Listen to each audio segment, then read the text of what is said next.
Hi guys, welcome to our vlog. Huh? Ang punta, it's it's 2 o'clock in the morning. Um, Magsugod na sa tagbasa. So, um, in law school guys, no, just to share an idea, in law school, you especially when you are a working student, no? Then as a working student, mag-differ sa diha ang kind of job, no? Then in my case, I am a teacher, so then I am fully loaded sa school, so I have to manage my time, and mao na siya ang mahitabo, no? And this is my new normal nga I have to wake up 2 o'clock in the morning. Then I should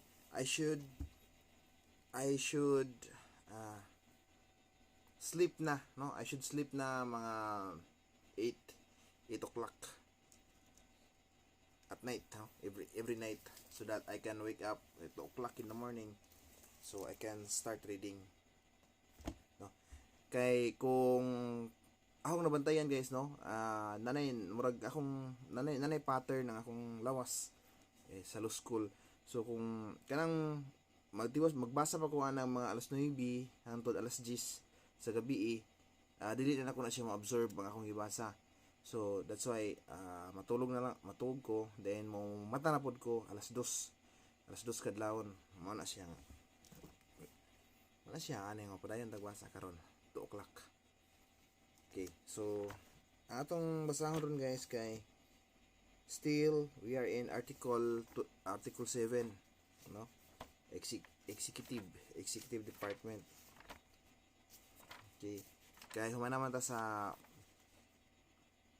article 6, article 7 na sa ta.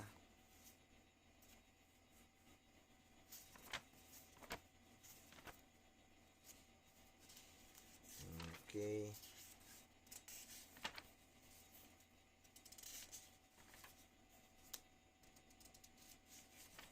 okay, so diri ta nahuman guys. So gahapon dito sa school nagbasa po ta, nahuman na to ang pila ka pages. Mo continue lang ta karon. Ang libro ni Bernas guys, kay Father Bernas, kay daghan kayong mga kuan, daghan kayong mga explanation. So gahapon section 5 na ta, article 7. So filing of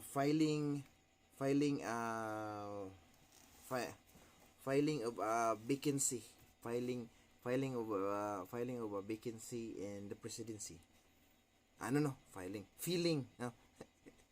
Filling of vacancy in the presidency. So there are 2 sets of rules for filling a vacancy in the presidency.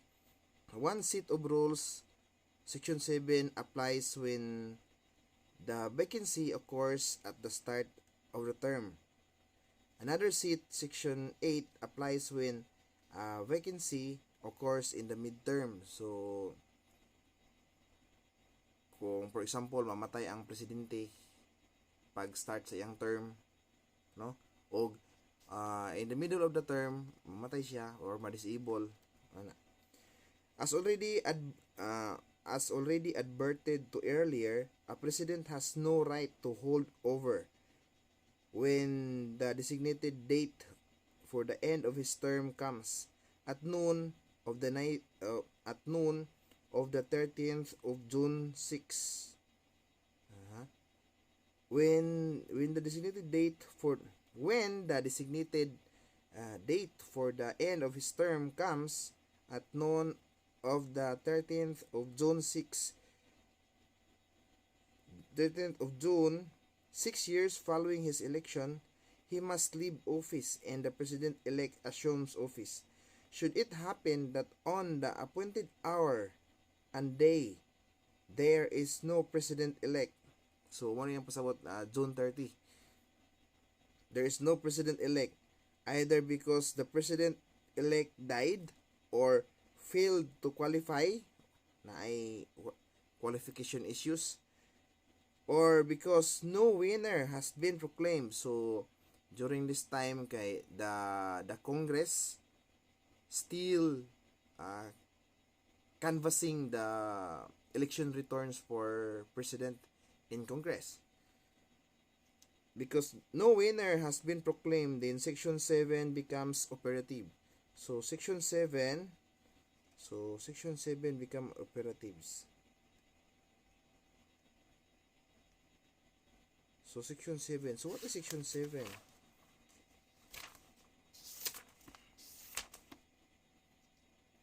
Kung ano to ang kudals guys, no? Kudals.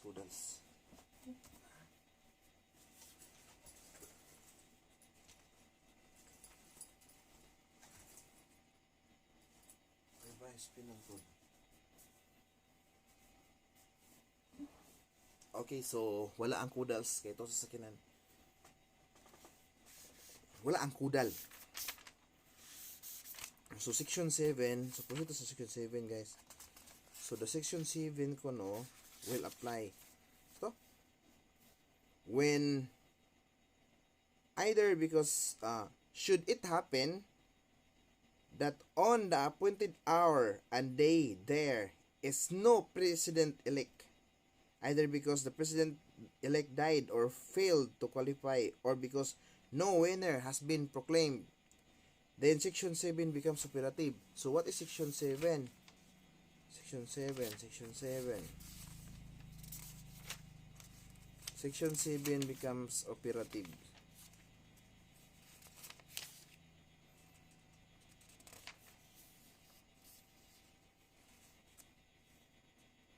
Okay, so dala Section 7 guys. The President-elect and the Vice President-elect shall assume office at the beginning of their terms. So, ari, if shall not have, so paragraph, if the President shall not have been chosen, the Vice President-elect shall act. So, if the President has not been chosen, then, the President is not, so mo siya ang Section 7 kay kung ang president wala pa siya mapili, so then there is a vice president that already proclaimed, so the vice president will act as president, no? Well, until the chosen president is or the elected president is proclaimed. But if the president and the vice president, both of them are not yet proclaimed, then it is already June 30. So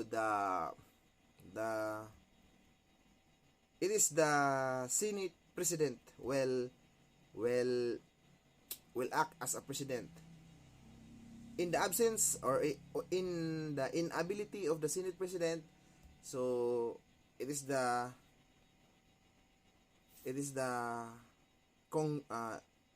Speaker of the House will act as president, no? Okay.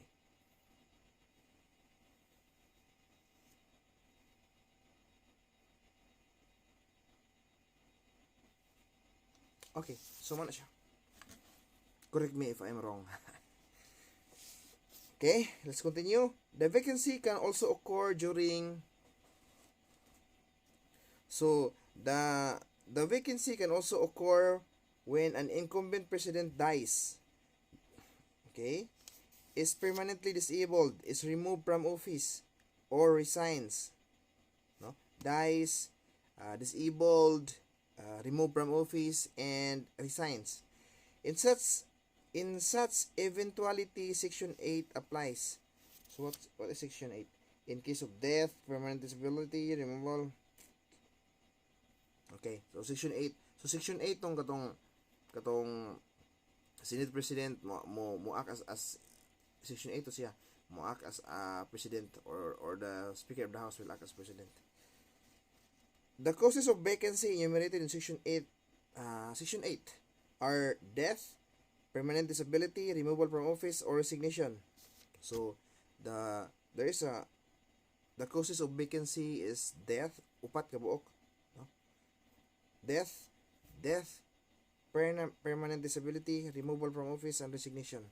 Death, removal from office, inability, and resignation. Of the four causes, permanent disability is perhaps the most shrouded in obscurity. The difficulty arises from two related questions. First, what is permanent disability? And second, who decides whether the president is disabled? Who decide was the president is disabled? Previous constitutions did not attempt to answer this question. Yes, no? Sakto yun, no? Kitsa, kapsa mo tama kayo nga disabled na siya. Disabled na siya. Kitsa may determine. Kitsa may mo determine nga disabled siya. The 1987 Constitution answers them in Section 11. So, yansira niya siya sa Section 11. From Joseph Estrada to Gloria Arroyo. The succession provision in Section 8 became the center of the controversy around the ascension of Gloria Macapagal Arroyo to the presidency after Joseph Estrada. The proximate antecedents of the event started with the House resolution approving the impeachment trial of Joseph Estrada for various grave crimes. So, mo ni siya guys, no? Kung dapat mo ni siya ang usa sa tong bantayan nga kung mag-elekta og kanang mga president o vice president kay mas maayo nga kuan sila kanang ka-vibes sila kay kung dili sila ka-vibes mahulog nga ang vice president mo sila samok-samok, no? Sila samok-samok sa administration sa president para or it could be the vice president will magkuan siya og kanang mga will conspire to the para matangtang sa office ang president para makalingkod siya as president, ang vice president. The proximate antecedents of the event started with the House resolution approving the impeachment trial of Joseph Estrada for various grave crimes, with Chief Justice Hilario PDBD Jr. Yes, during this time kay kuan ako kanang nakahinundon ako ani nga nigi-impeachment si Estrada, no? Then mulantaw ko sa impeachment trial, then dito ko makita first time to nako nga naklaro nako ang naong ni Chief Justice Hilario PDBD Jr. Pero ko elementary pa ko ato.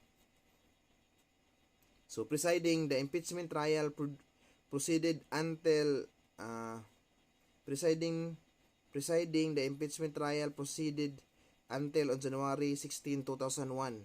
Okay? The Senate voted 11-10 to block the opening of the envelope thought to contain the smoking gun against Estrada. The vote was followed by the walkout of prosecution panel. The prosecution panel. Within hours, a massive gathering of people began to converge at the EDSA shrine clamoring for the resignation of Estrada. On January 18, as the pressure continued to mount, the entire military establishment led by Secretary of National Defense Orlando Mercado and the Chief of Staff of the Armed Forces Angelo Reyes abandoned their support for President Estrada. The Philippine National Police followed later. During this time, during the Estrada controversy, the PNP chief was Panfilo Lacson. So muna na siya. On January 20 at high noon, Chief Justice DepEd administered the oath of office to Gloria Macapagal Arroyo as president. Meanwhile, in Malacanang Palace at 2:30 p.m., Joseph Estrada left the palace and issued the following statement. Statement from President Joseph Ejercito Estrada, Um, January 20, 2001. At 12 o'clock noon today, Vice President Gloria Macapagal Arroyo took her oath as President of the Republic of the Philippines. While along with many other legal minds of our country, I have strong and serious doubts about the legality and constitutionality of her proclamation as President.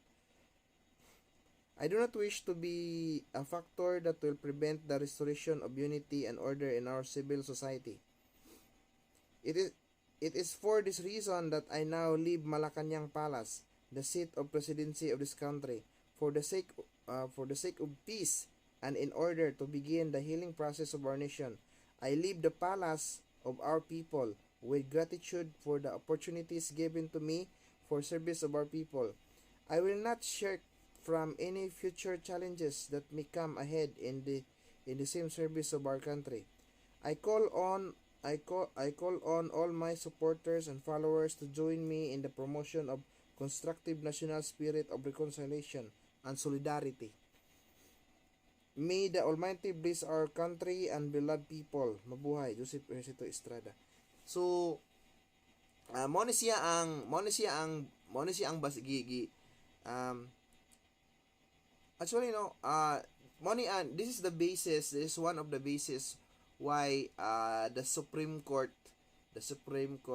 declared the according to the Supreme Court, Joseph Estrada resigned from office, no. Ni-resign siya sa iyang pagka-presidente kay because this is one of the evidence nga gilantaw sa Supreme Court nga murag kanang ni kuan gid siya ba kanang ni admit siya or kanang ni angkon siya sa iyang kapilihan through this letter. So mao na siya. So it also appears that on the same day Joseph Estrada signed the following letter addressed to the Speaker of the House Representative and to the Senate President. Sir, by virtue of the provisions of Section 11, Article 7 of the Constitution, I am hereby transmitting this declaration that I am unable to exercise the powers and duties of my office by operation and law and Constitution. The Vice President shall be the acting President. Okay? Joseph Ejercito Estrada. Thereafter, Arroyo proceeded to perform the functions of the President and her government received the recognition of many states. So, kung wala lang ni siya si Estrada nagkuan-kuan ng nabutbot aning litira, no, it could be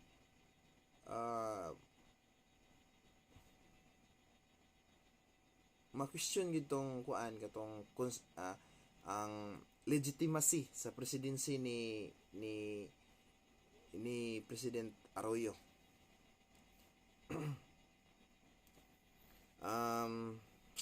Thereafter, Arroyo proceeded to perform the functions of president and her government received the recognition of many states. So, one of the just like sa katong nahitabo ni Corazon Aquino na siya kanang one of the basis legitimacy sa presidency ni Corazon Aquino because it was considered by the Supreme Court as a political question, no, ang atong presidency niya. The Supreme Court nag-ala iyang gihatag sa mga tao ang desisyon about sa legitimacy sa presidency ni Arroyo ni Corazon Aquino. Now, one of the also the basis nga legitimate, no, nga makaingon sila nga naay authority ang presidency ni Arroyo is of the ni Corazon Aquino was the recognition of the different states of the administration of Corazon Aquino. So same here sa nahitabo sa ni Arroyo nga after siya na proclaim after siya nag-take oath in front of the Chief Justice then, Hilario Pidavides Jr. in the Idsa Shrine, other states, the leaders of the states recognize his administration, recognize her administration. So, the contention of Joseph Estrada was that he was a president on leave under the terms of Section 11. The contention of Joseph Estrada was that he was on president on leave under the terms of Section 11 of Article 7, and that Gloria Macapagal Arroyo was merely an acting president. The Estrada versus Arroyo case was filed by Estrada together with a companion case of Estrada versus Desierto to seek confirmation of his position. The decision of the court was unanimous, with Chief Justice DepEd and Justice Panganiban abstaining. DepEd because he had sworn in Arroyo and Panganiban to obviate any suspicion that he had prejudged the case. The decision was that Estrada was no longer president and that Arroyo was, but there was no unanimity in arriving at this conclusion. The decision was that Estrada was no longer president and that Arroyo was, but there was no unanimity in arriving at this conclusion. Okay? So, the main opinion written by Justice Puno gave resignation from office as the cause in the permanent vacancy. He anchored his opinion mainly on the letter of Estrada on the diary of the Executive Secretary Edgardo Angara, which was published in the Inquirer. Puno concluded with that what he called the result of a totality test. Okay. So, we will end this video. Aning part kay taas na kayo. So, see you again guys in the next video.